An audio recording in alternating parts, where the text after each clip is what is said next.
सूफी संतों की धरती है मनेर शरीफ। इस शहर को मनेर के लड्डू के नाम से भी जाना जाता है। हम मौजूद हैं मनेर के मखदूम शाह याहिया मनेरी की दरगाह पर। हम जानेंगे कि क्या है यहाँ की राजनीतिक हलचल और कौन से उम्मीदवार लड़ रहे हैं किस दल से चुनाव। कुछ तो नए चेहरे हैं और कुछ है पुराने।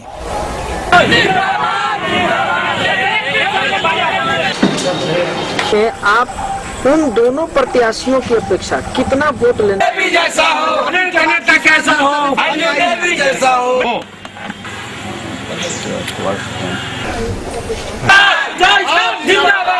जागरूक किए हुए जनता से वोट मांगेंगे। हरदम ये टेंशन में रहे कि हम लोग कहाँ जाएंगे, क्या करेंगे। आज हमने दिन में जेसीबी मशीन बंद करवाया और बड़े पैमाने पर काम करें और जो विकास होगा, ऐसे विकास होने वाला नहीं है। और गार्जियन के रूप में मैं उन्हें प्रणाम करता हूँ। मेरा जन्म साधारण किसान परिवार में झुराखंड टोला जो अब कटाव पीड़ित गांव हो गया है, वहां पर 1979 में हुआ। मेरा पिताजी का नाम श्री विश्वनाथ सिंह और माता जी का नाम मुनाका देवी है।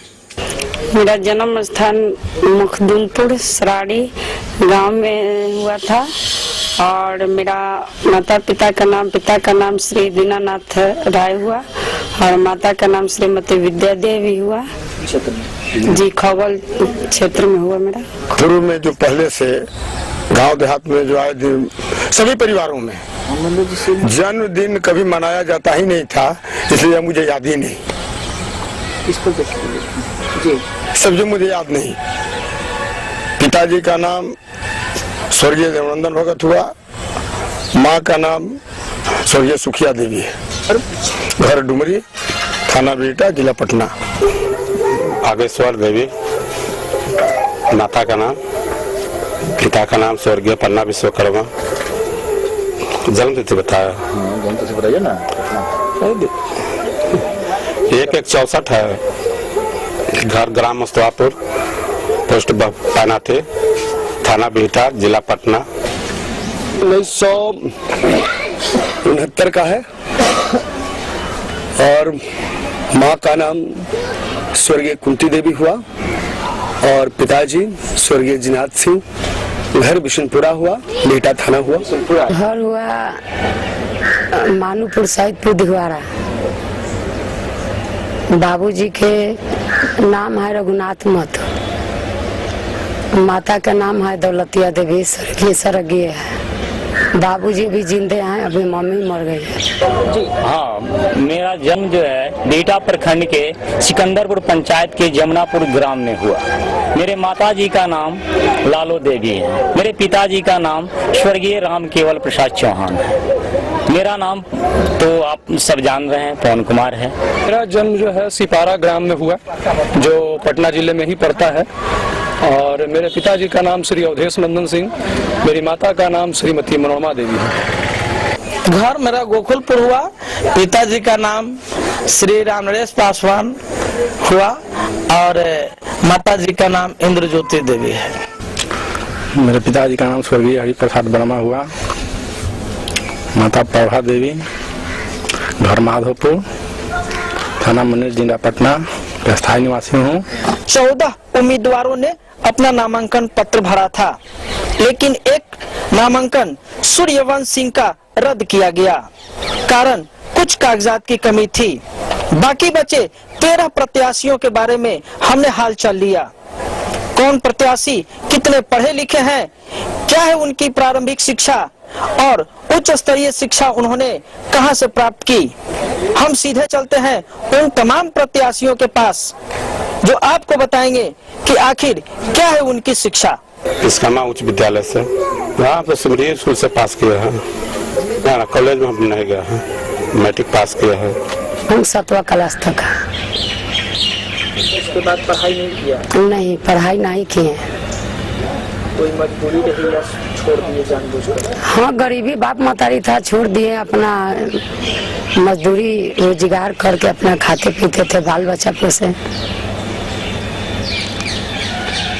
कोई आपको नहीं कहे कि आपको और आगे पढ़ना चाहिए, ऊपर कोई नहीं बताया सर। पास करना चाहिए, कॉलेज में जाना चाहिए, कहीं से कोई बात नहीं है? नहीं सर, वो तो नहीं लोग बताया, नहीं कहा लोग। तो शिक्षा हमारा प्रारंभिक और उच्च स्तरीय शिक्षा जो है, हम मैट्रिकुलेशन है, मैट्रिक 2nd डिवीजन हमने पास किया। मेरी प्रारंभिक शिक्षा जो है वो पटने में ही हुई। शुरू में बाल शिक्षा केंद्र नाम के एक विद्यालय में प्राइमरी शिक्षा हुई और हाई स्कूल की शिक्षा जो है रजा हाई स्कूल जो अनीसाबाद में है वहाँ हुई। इसके अतिरिक्त कॉलेज की पढ़ाई जो है कॉलेज ऑफ कॉमर्स में, और लॉ भी मैं कॉलेज ऑफ कॉमर्स से किया हूँ। और कोई दूसरा? इंफॉर्मेशन टेक्नोलॉजी में मैं ग्रेजुएट हूँ, जो सिक्किम मणिपाल यूनिवर्सिटी से मैंने किया है। प्रारंभिक तो गांव में ही हुआ है, उच्च शिक्षा मनेर हाई स्कूल से राजकीय उच्च विद्यालय। और उसके अलावा कोई और भी पढ़ाई किया? नहीं, और कोई पढ़ाई नहीं, मैट्रिक करके छोड़ दिया हूँ। ना, प्रारंभिक शिक्षा मैं प्राथमिक विद्यालय कोहर से ही पढ़ा हूँ। उसके बाद मैं टीपी उच्च विद्यालय, ठाकुर प्रसाद उच्च विद्यालय बेटा। और कोई उच्च शिक्षा एक्स्ट्रा कोई? नहीं, नहीं कोई कोर्स नहीं। हम अपना शिक्षा पहले गांव से ही मैंने स्टार्ट किया अपने, और उसके बाद वहीं से मैं खोवल से ही मैं मैट्रिक का एग्जाम दिया और शिक्षा मेरा गांव से ही हुआ। क्या आप उच्च शिक्षा कहीं से किए? कॉलेज में गए, कहीं ग्रेजुएशन किए? कोई उच्च शिक्षा? नहीं, इसका मौका ही नहीं मिला हमको और कुछ प्रॉब्लम के कारण हम आगे नहीं पढ़ पाए। मेरा प्रारंभिक शिक्षा तो गांव में एक स्कूल था, प्राइमरी स्कूल, वहाँ हम पढ़े। उसके बाद फिर जीजे गहराचार्य उच्च विद्यालय रामबाग, मैं रामबाग में अपनी पढ़ाई मैट्रिक तक किया। और उसके बाद क्या उच्च शिक्षा और कहीं से प्राप्त किए? नहीं, मैट्रिक के बाद हमने छोड़ दिया। और उसी समय से जो मेरा एक सोच था, जब मैं स्टूडेंट लाइफ में था तो मुझसे एक बार हुआ क्या कि मैं मैथ का टास्क नहीं बना पाया। स्कूल से आ रहा था, गर्मी के दिन था, हमने सोचा कि आज तो पिटाना है, तो हमने पसीना से लेकर के इसे उसको मिटा दिया। मास्टर साहब को जो कॉपी प्रतिदिन चेक होता था, उसमें जब चेक हुआ, उन्होंने इतना पिटाई की हमारी, इतनी पिटाई कि हम उनके घंटी में हम सीधा जैसे 30 रोड है स्कूल के बगल में, हम वहाँ भाग जाते थे। वहाँ जाने के बाद हम किसी को देखते थे, कोई कार रख ले है, कोई बुलेट से आ रहा है, तो एक दिल में मेरा भी तमन्ना जगा कि हम भी कार पर चढ़े, हम भी बुलेट खरीदें। और उस समय से ये पूरा हम मन मिजाज से एकदम पढ़ाई को लगभग हमने एकदम शिथिल टाइप के कर दिया, जबकि पढ़ने में बहुत अच्छे थे, पढ़ने में बहुत तेज थे हम। ऐसा नहीं कि पढ़ाई में हम कमजोर नहीं थे, लेकिन जो ऊपर का लिखा हुआ रहता वही होता। मैं वहां से जो ही मैट्रिक का परीक्षा दिया, उसके बाद में सामाजिक जीवन में शुरू से हमारी प्राथमिक जो शिक्षा है, गांव का ही जो स्कूल था जीराखंड टोला, जो जीराखंड टोला अब नहीं रहा, वहीं पर। इसके बाद में हाई स्कूल का शिक्षा जवाहर नवोदय विद्यालय विक्रमपटना, और 12th हम जवाहर नवोदय विद्यालय बिरौली समस्तीपुर किए। इसके बाद कलकत्ता गए, कलकत्ता यूनिवर्सिटी का कॉलेज है चारूचंद कॉलेज, वहाँ पर हमने ग्रेजुएशन का पढ़ाई किया। उसके बाद शोभित यूनिवर्सिटी मेरठ में एमए का पढ़ाई किया राजनीति शास्त्र से। प्रारंभिक शिक्षा हमारी बोकारो में हुई, फिर पटना यूनिवर्सिटी में हुआ, फिर मगध यूनिवर्सिटी में भी कुछ दिन पढ़े, फिर दिल्ली में भी पढ़ा। मैं रंगकर्मी भी रहा हूँ, 20 साल तक रंगकर्म किया है। जब छात्र जीवन में था तो रंगकर्मी भी कहलाते थे। हम एक चर्चित रंगकर्मी है इस देश का। लगभग 5000 से ज्यादा शो किए हैं हमने देश के विभिन्न शहरों में, और देश के जो बड़े रंगकर्मी हैं, रतन श्याम से लेकर बजाज से लेकर, इन सब लोगों के साथ हमने काम किया है। हमने यह भी जानने की कोशिश की कि कौन से प्रत्याशी है शादीशुदा और कौन है अविवाहित। शादीशुदा प्रत्याशियों के परिवार, उनके ससुराल और बच्चों के बारे में भी क्या जानकारी है, यह आप नेताजी के माध्यम से ही खुद ही सुन लीजिए। शादीशुदा तो है, कुल्हरिया ससुराल हुआ, बच्चे 3 हैं, बच्चे नहीं है। हाँ ना, बड़ा वाला सर्विस में है, आर्मी में है। 2 बच्चा तो अभी प्राइवेट में से है। हम हैं अविवाहित हैं, हम अभी तक। मैं शादीशुदा हूँ और मेरा ससुराल मसौढ़ी के छोटकी मसौढ़ी ग्राम में पड़ता है और मेरे 2 बच्चे हैं, एक बच्ची एक बच्चा है जी। पूजा मेरी बच्ची है और हर्ष मेरा बच्चा है। मेरा ससुराल हुआ लोधीपुर बाजार पर, बांक भथेरी पंचायत। 2 लड़का 2 लड़की, सब शादीशुदा है, लड़कों है सब। शादीशुदा तो है, एक बच्चा है, 8 साल का बच्चा है, उसका नाम मोहित राज है। ससुराल हमारा हुआ वजीरपुर, विक्रम थाना विक्रम पड़ता है। नहीं, मैं शादीशुदा हूँ। तो आपके ससुराल और अपने बच्चों के बारे में बताएं। मेरे 3 बच्चे हैं, बड़ा बच्चा जो है मेरा अमित नाम है उसको, ठीक है ना। दूसरा जो है आशीष है, तीसरा आतिश है, ठीक है। मेरा जो भी शादी हुआ लव मैरिज हुआ। देखिए, हम तो मध्य वर्गीय परिवार से आते हैं और मेरा 98 में शादी हुआ। महीनावा गांव, हमारे ससुर जी के नाम स्वर्गीय रोशन भगत था। उनके लड़के संजय जी से हमको 98 में शादी हुआ। मेरा परिवार 5 भाई थे, सास ससुर मेरा नहीं थे। संघर्ष के जीवन रहा मेरा, ससुराल में भी संघर्ष किए। उसके बाद उनका देहांत हो गया 2007 में। हमारी शादी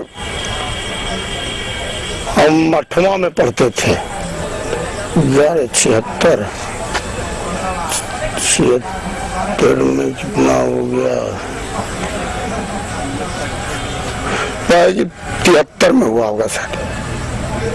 73 हमारी शादी होगी शेखपुरा, राजा बाजार शेखपुरा पटना।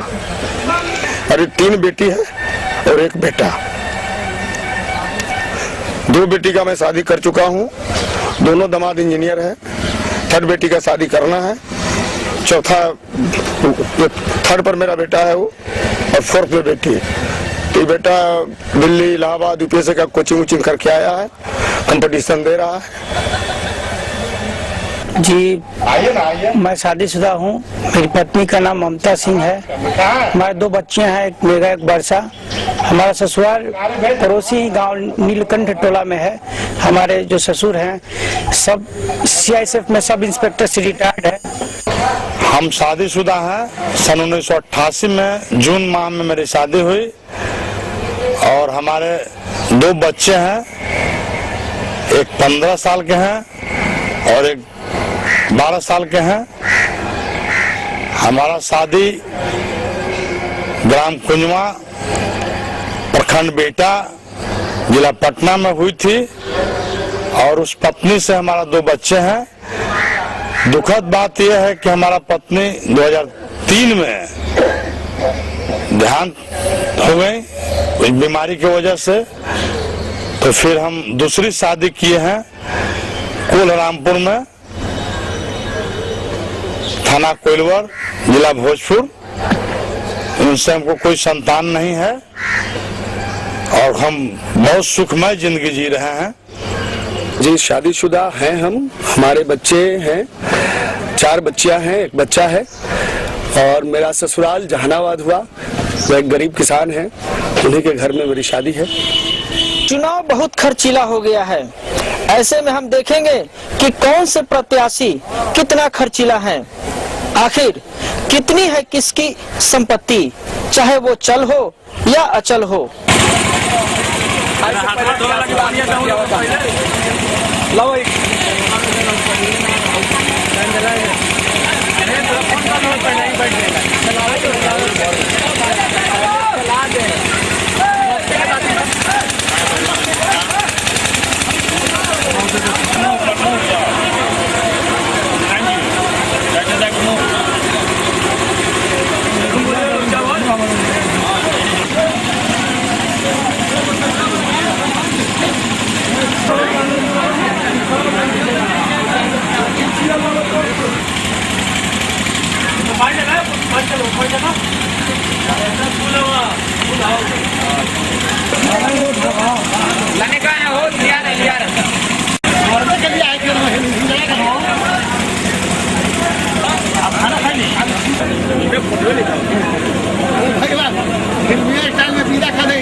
चावल है में चलावे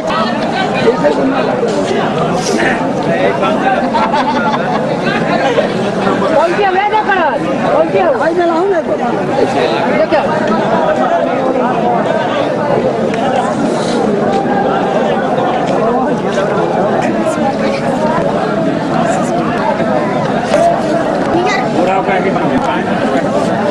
खाना का बिल बनेगा ना भाई हाँ हाँ हाँ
खेती में धारी है,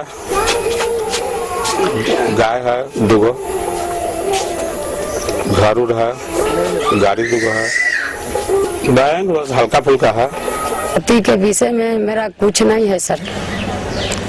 एक मेरा खाली घर है, न खेत है, और न ही बाधार है, और न ही हमारा माल जाल न खटाल उटाल कुछ नहीं है सर। अभी हम संयुक्त परिवार में हैं, हम 2 भाई हैं। मेरे पास में 2.5 एकड़ जमीन है और मेरे पास एक ट्रैक्टर है, एक मोटरसाइकिल मेरे पास है। और किसी तरह का बैंक बैलेंस? ना, बैंक बैलेंस मेरे पास नहीं है। खाते में मात्र 1100 रुपया मेरे पास है और मेरे पास में हाथ में 40,000 रुपया था, जो कुछ अभी तक हम खर्च कर चुके हैं। अभी तक मेरे पास कुल मिला करके मैंने चुनाव आयोग को भी दिया है, उसमें करीब करीब 40 लाख के आसपास के मेरे पास चल अचल संपत्ति है। चल असल चल संपत्ति तो नहीं है, ना के बराबर है। अचल संपत्ति में वही 12-13 कट्ठा जमीन हिस्सा पड़ेगा भाई पर। हम अपना हिस्सा बता रहे हैं, ऐसा नहीं सबको लेकर नहीं चल रहे हैं, अपना हिस्सा बता रहे हैं। देखिए, जो भी है संपत्ति तो पूर्वज लोगों का है, ठीक है ना। मेरे स्तर से कुछ है नहीं, क्योंकि मैं भी जो करता हूँ सिर्फ समाज सेवा में करता हूँ। मेरे पास संपत्ति में सिर्फ एक कार है।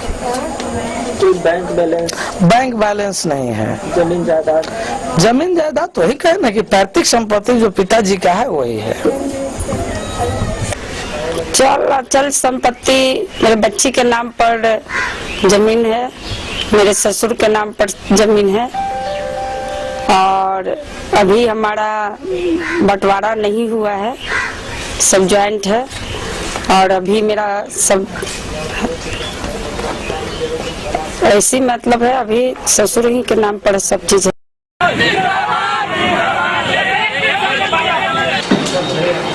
आप उन दोनों प्रत्याशियों की अपेक्षा कितना वोट लेना? जैसा हो कैसा हो, जैसा हो।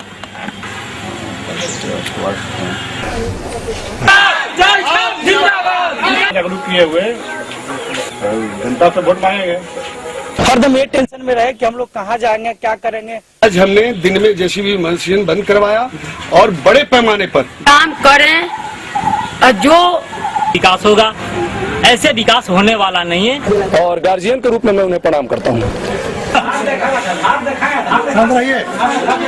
भारत गांवों का देश है। गांव में किसान और मजदूर निवास करते हैं।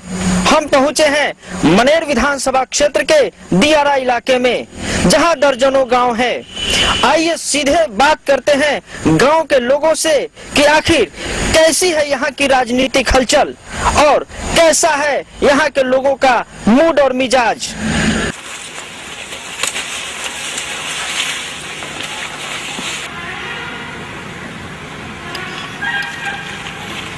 हमारे तो भाई भी अंदर है। भाई वीरेंद्र जी को क्यों वोट देना चाहते हैं? हमारे शुरू से देते हैं, वही से देते हैं, शुरू से देते हैं। क्या कारण है कि आप वोट देते हैं? क्या कारण? कुछ है कारण नहीं है, कुछ हो हमारी इच्छा जहाँ है कि तहाँ देते हैं। श्रीकांत निराला जी और उनके परिवार 35 से 40 साल तक राज किए, कुर्सी पर रहे। अच्छा। भाई वीरेंद्र जी 10 साल तक रहे। दोनों में कितना अंतर है? हमारा जहाँ निराला जी आता दिन जी तक कुछ कैलन हमारे काम कि वोट देंगे, बोलिए सजला पर भेटेबे न करी हम। आखिर निराला जी इतने दिनों तक कुर्सी पर कैसे रहे? कुर्सी पर जब तक रहा तक उनका बाबूजी के लेके हमने के चल रही थे ढोते हैं। अब जब मर गई तो इनका के काट हुई सा, इनको तो कुछ दिन ढोली सा कि कुछ करी हन, बाकी कुछ न कैला। जब भी न तो हम तब उन्हें कुछ कैला। अब आप लोग क्या मन बनाएंगे? हमारे का क्या मन है, हमने तो भाई वीरेंद्र को वोट देवे करेंगे। मेरे क्षेत्र का माहौल जो है आज के डेट में दिखाई दे रहा है कि भाई वीरेंद्र को हम लोग वोट देंगे और भाई वीरेंद्र का ही नारा है पूरे इलाके में। हम लोग जहाँ भी जा रहे हैं, घूम रहे हैं, समाज में देख रहे हैं, भाई वीरेंद्र का लोग नारा लगा रहा है। आखिर क्या कारण है कि भाई वीरेंद्र का लोग नारा लगा रहे हैं? कारण यह है कि एक तो हमारे क्षेत्रीय है ये हैं, दूसरी बात है कि विकास के काम में जितना उनको पार लगता है वो करते हैं। हम लोगों के साथ दिन में या रात में जिस समय खोज दीजिए उनको, शादी ब्याह श्राद्ध हर चीज में तो हमारे साथ में शामिल है, कभी भी एनी टाइम। श्रीकांत निराला जी और उनके परिवार 35 से 40 साल तक कुर्सी पर रहे मनेर से जी, और भाई वीरेंद्र जी 10 साल रहे जी। दोनों के विकास कार्यों में कितना अंतर है? भाई वीरेंद्र जी जो हुए हैं विकास कुछ किए इनकी सरकार नहीं रही आगे, इसकी वजह से अपना विकास में कुछ कमी तो रह गया, कमी तो रहा है इनमें, ये सरकार न रहने की वजह से। विपक्ष पार्टी का सरकार था, यहाँ से जीते हैं, इनका सरकार नहीं बना, इसकी वजह से जो है निराला जी ने निराला जी तो कुछ कभी भी नहीं किए हैं। जो इनका पिताजी किए हुए थे उन्हीं के नाम पर आज तक सारी जनता जो भी इनको ढोते चला जाए, हम लोग भी ढोए इनको, लेकिन ये इलाके में कुछ नहीं किए।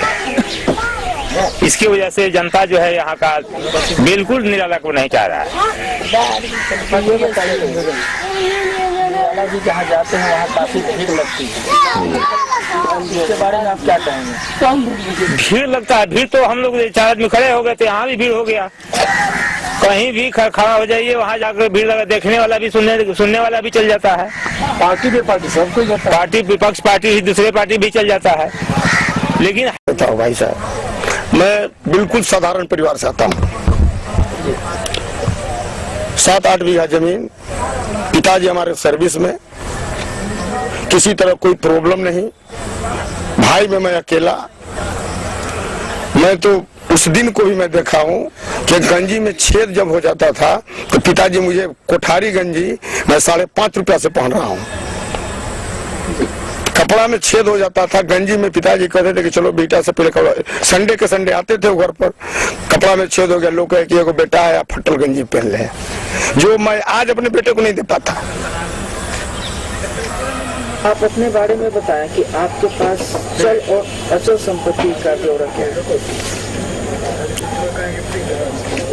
चल और अचल संपत्ति मतलब चल संपत्ति हो गया, जैसे संपत्ति मतलब जायदाद, चल अचल संपत्ति 16 कट्ठा बांटकर पैतृक संपत्ति में से 16 कट्ठा जमीन हमको मिला है, और घर है उसमें 4 भाइयों का है हिस्सा, उसमें 2 कमरा मेरा है। हम जिस जगह पर मौजूद होते हैं उस स्थान की एक चौहद्दी होती है। मनेर विधानसभा क्षेत्र की चौहद्दी है। उत्तर में गंगा नदी, दक्षिण में विक्रम विधानसभा क्षेत्र, पूर्व में दानापुर विधानसभा क्षेत्र और पश्चिम में सोन नदी। लेकिन हमारे नेताजी मनेर क्षेत्र की चौहद्दी क्या बताते हैं, आइए खुद ही सुनते हैं उनकी जुबानी। कंटिन्यू बताएंगे ना, उत्तर में क्या है, दक्षिण में क्या है, पूर्व में क्या है, पश्चिम में क्या है। चौहद्दी जैसे आपके घर की चौहद्दी होती है, वैसे मनेर विधानसभा क्षेत्र की चौहद्दी पूरा में दानापुर हुआ,